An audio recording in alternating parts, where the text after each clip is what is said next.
Then a hermit, who visited the city once a year, came forth and said, "Speak to us of pleasure."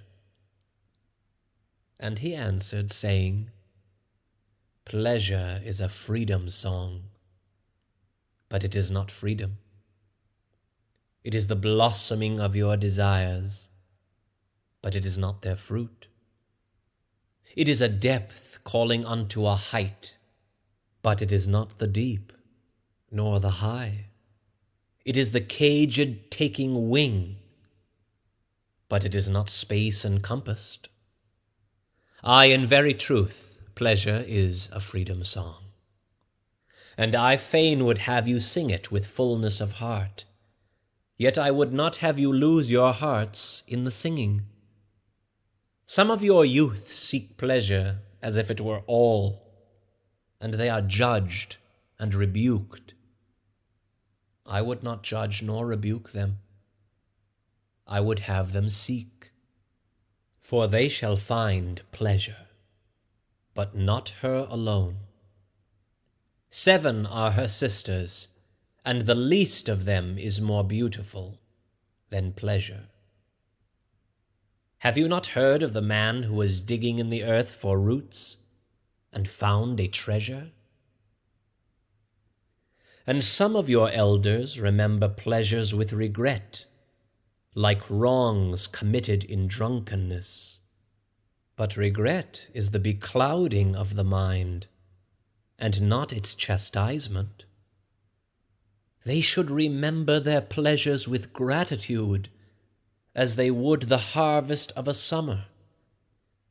Yet if it comforts them to regret, let them be comforted. And there are among you those who are neither young to seek, nor old to remember.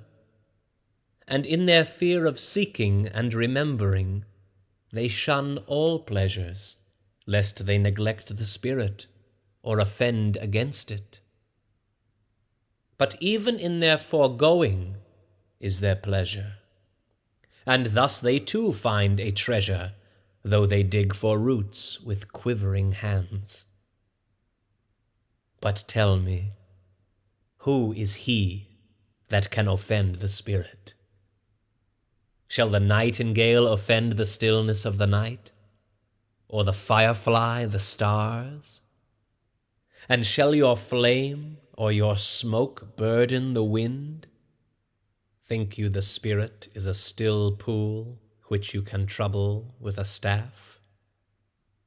Oftentimes, in denying yourself pleasure, you do but store the desire in the recesses of your being. Who knows but that which seems omitted today waits for tomorrow?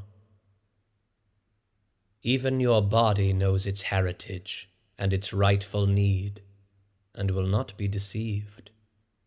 And your body is the harp of your soul, and it is yours to bring forth sweet music from it, or confused sounds.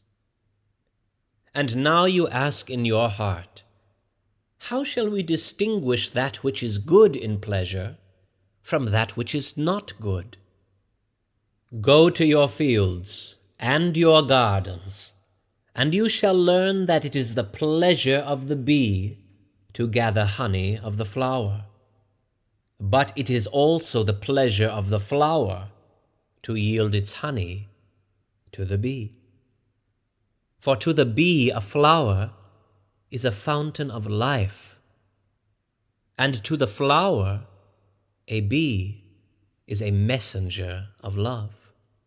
And to both bee and flower, the giving and the receiving of pleasure is a need and an ecstasy. People of Orphalese, be in your pleasures like the flowers and the bees.